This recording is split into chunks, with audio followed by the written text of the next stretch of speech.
basketball game Friday night. Our basketball team will be hosting Georgia Tech. So you can buy those tickets now in Stegman Coliseum. We're off to a great start Friday night at 9. And then also it's Dogs for Pups season for Giving Food Drive. That's an initiative our players started years ago and have followed up on. So as part of the Dogs for Pups community engagement, we're encouraging Dog Nation to join us by giving to the Food Bank of Northeast Georgia. Non-perishable items can be accepted there here at Butts-Mehre through November 21st.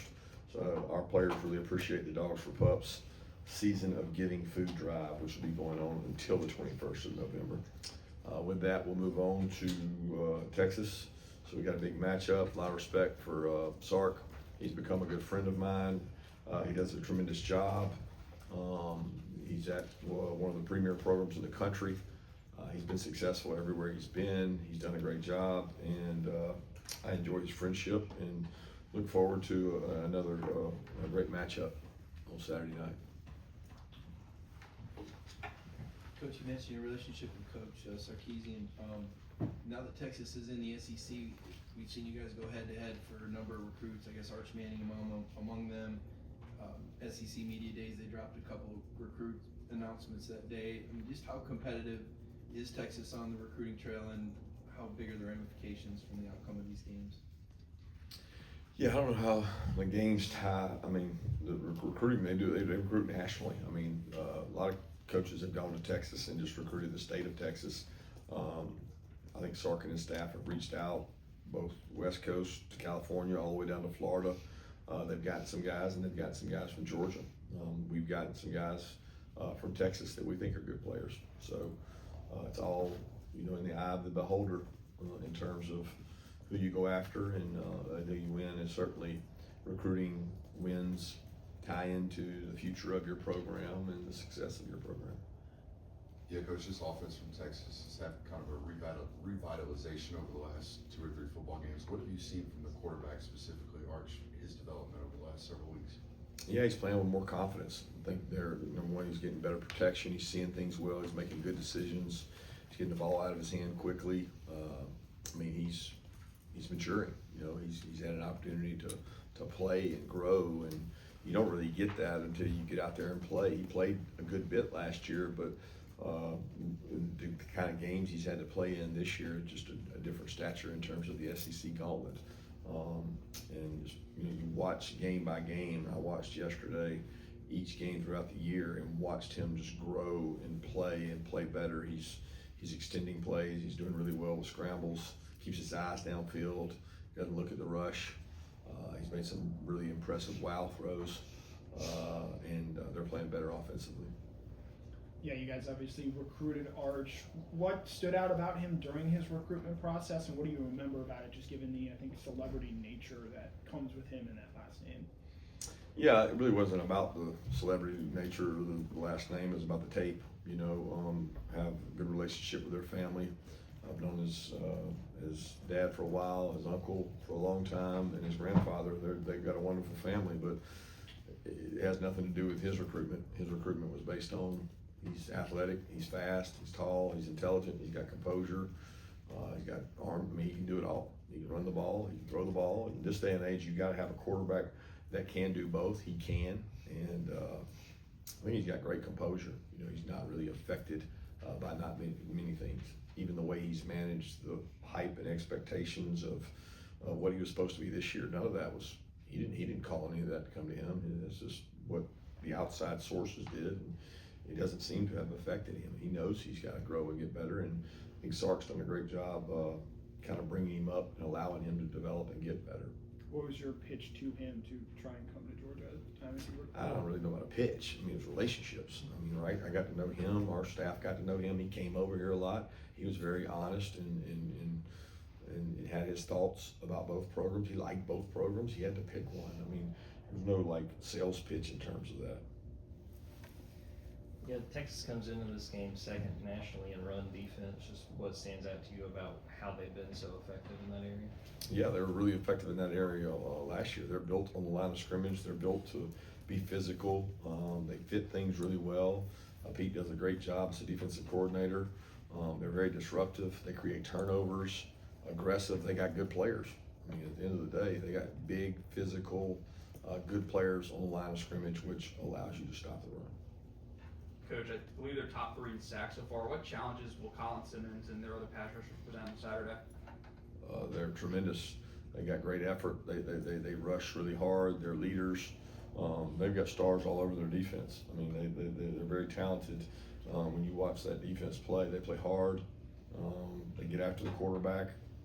They disguise things well. Very disruptive. So there's a lot of challenges when it comes to dropping back, throwing the ball, and trying to run the ball. When you want to be balanced, they're really good at making you not be balanced.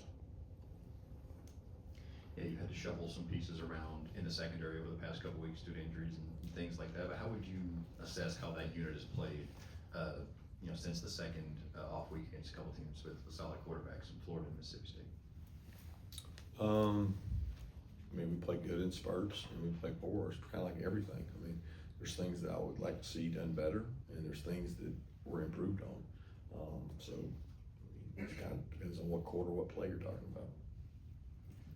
Kirby, on quarterback recruiting, you've played, signed, pursued what the outside world, I guess, would categorize as a bunch of different styles of quarterbacks. Do you have some core traits you look for in a quarterback, or is that a position where you're trying to get the best available player every cycle? Well, I think the best player available every cycle does have core qualities or core characteristics. You're going to be a quarterback, you have a leader. It's 80-90% between the years, and I think people get enamored with just physical traits. How big is he? How tall is he? What does he run? How far does he throw the ball? How fast does he run? A lot of those things, I mean, they matter, but they don't matter as much as what does he do when there's a guy free running at him? What does he do when the shot clock's got 3 seconds left and he's got to make a decision on which way to slide the protection? I mean, there is so much that goes into playing that position that is not talked about, and a lot of them aren't really qualities we can measure without having them in our program. So we don't have a cookie cutter like this is what we're going after. We want to go after people that can lead our team. If they have a skill set that's unique and that we think can make us better, then we want to grow them within our program. They're going to be the face of your organization, so you want to go after the right kind of person, and they're probably the sole person that makes the most decisions outside of the offense coordinator, defense coordinator during a game. So you want to get the right guy from a mental makeup. Kirby, you asked specifically a couple questions about our Arch. What has Gunnar brought to your offense as a first-year starting quarterback? Toughness. He's brought wisdom. He's brought consistency. He's made good decisions with the ball in terms of keeping us out of bad situations. I mean, you look at it, he's avoided quite a bit of sacks. He's avoided catastrophic things like turnovers, and he's made plays with his legs, and he's made plays with his arm. So, I mean, I think he is he's improved throughout the season, and continues to do that, then it's going to make us very hard to defend when he plays well. Speaking with KJ here in a bit, what's been his biggest area of growth since stepping foot on campus? Probably leadership. I mean, if you say this year, I would say his growth has been in leadership. I'd say his freshman year was probably in adding some bulk and some size, and he's done a really good job of that in the off season. He's fighting to maintain that throughout the season because we like for him to play in that 195 range. He works really hard at that, but his biggest growth this year is in being in a room where he has to step to the forefront and be a leader and communicate more. Where he relied on other guys to communicate in the past, he is the lead communicator on the back end now, and he's done a nice job of that. Yeah, Coach, I've heard you and other coaches mention how you almost have to nowadays have a quarterback that can run the football and add imbalance counts. What have defenses done to kind of force that, to almost require that to have a dynamic run game? Well, I just think defenses are hard to run on without the extra element. I don't know that they've taken more chances. Offenses can become more predictable when they're not using their quarterback's legs. But I mean, I don't know that there's a team we've played this year that hasn't used their quarterback's leg like everybody does. You say, well, that quarterback can't run. They still use them. They still get him out of the pocket and use him to run the ball. So that advent has come about because rushing the ball matters. I don't think that advent has come along because defenses have evolved to the point they stop people from doing it. It's just we have to be able to get some situational runs, red area, third down, goal line, whatever you call it. You need creative ways to run the ball to stay ahead. Coach, just want to get the latest update on Lawson, how he's doing, and also Drew Bobo and Danilo Jones. Yeah, Drew had a pretty bad laceration on his finger. He's patched up and ready to go. He'll practice today, and Lawson is doing well, and I think he's gonna make a good quick turn, but we'll see. First game on Saturday without Jordan Holmes. What did you make of how the defensive line played against Mississippi State? Yeah, they did a good job. I think they played kind of, inspired about him not being there and wanting to play well because he wasn't there. It's tough on Jordan, and he's a leader in that room, and guys missed him, and we had to increase the snaps to some other guys. How much do the wins last year over Texas impact this game at all? Do you look for tendencies? Does it maybe give this team some confidence knowing that they've beaten Texas before in big time situations? Yeah, this team didn't beat Texas. That team, and this Texas hasn't played this team of ours. So two completely different teams in my opinion. So I think it has zero effect on it. Yeah, how have you seen the pass rush continue to develop over the past couple of weeks about some sacks and some pressure on Saturday? And what are the challenges of rushing a guy like Arch who can make plays with his legs in the scramble game if you're not careful? Yeah, it's a challenge every play. There's 6 gaps, sometimes 7 gaps up there you got to fill, and you can't fill them all. So you got to rush intelligently and violently, and those two don't always mix. So it's hard to do that and contain the quarterback. We've had some opportunities to get sacks that we've capitalized on. We had a couple chances on normal down stuff the last week with Mississippi State's style of play, but it'll be key this week for sure because Arch is really good. They're really good at protection. They know what they're doing. They've got different protections, and it's a challenge every week for our defense to try to affect the quarterback. Coach, where's been the biggest improvement you've seen from this team over the last few weeks? I don't know if I can specify one area. I think I've been really proud of the consistency in practice. So I don't know that that's an improvement. I think that is a staple of this team. They have committed to practicing the right way and improving in a time when some teams are going the other way. Kirby, what goes into the timing now of freshmen, Zayden Walker, Landon Rolden, Elias Williams getting more snaps? How much of it is what you see on the practice field? How much of it is game planning? I think some of it's opportunity. Injuries in some of those cases have brought that about. Confidence, cumulative reps we're big on here, meaning the cumulative reps that each one of those guys have taken has grown. I mentioned C.J. Wiley in that with Landon and Elias Zayden, and there's other guys. Some people's progression is just different than others, but as they grow and get better and they get put in these tough situations in practice, they grow confidence. And honestly, we can't make it through the year without a number of guys, and those guys are more ready to play now than they were earlier in the year. Coach, after the game, I know you mentioned Zachariah's block for Noah and Oscar's block for Zachariah. Was this one of y'all's better quote-unquote blocking games you guys had? Because there was a bunch, it seemed like there was a bunch of them out there in this particular contest. Well, we got hat on a hat, but I mean, we try to do that every game. So I don't know if this game was more outstanding in terms of blocking. There were more explosive plays, so it probably brought to light a lot of those. But some of that comes around missed tackles, and we might be blocking the same guys in the same game, but one guy makes a tackle, it's not an explosive. One guy breaks a tackle, it is an explosive. So I'm definitely pleased with the effort they played with.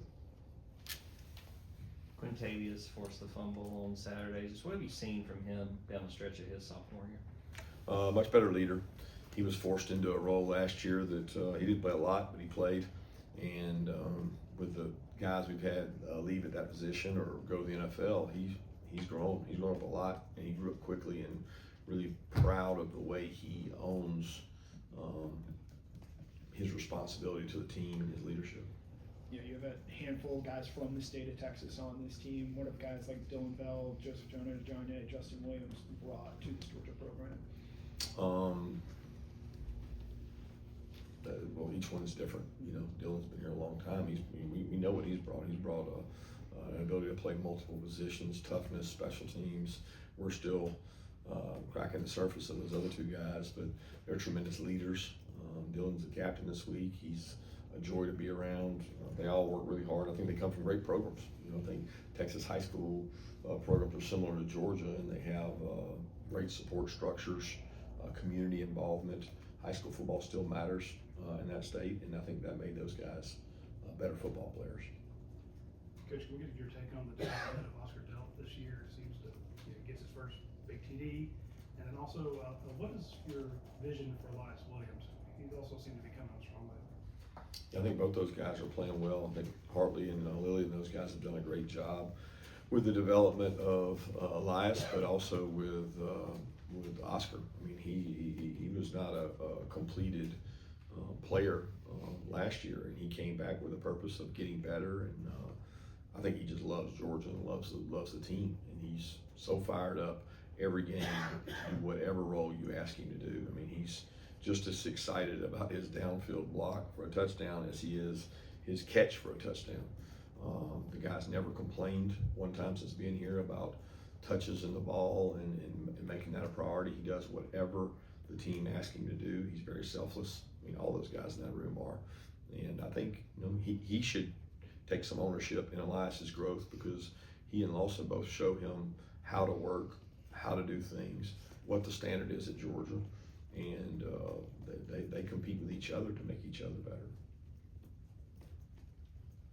Well, Coach, what have you thought of the development of this offensive line throughout the year? It seems like they've gotten healthier, and later in games they seem to be fresh and looking for an opportunity to go finish the game. What are your thoughts on the development this year?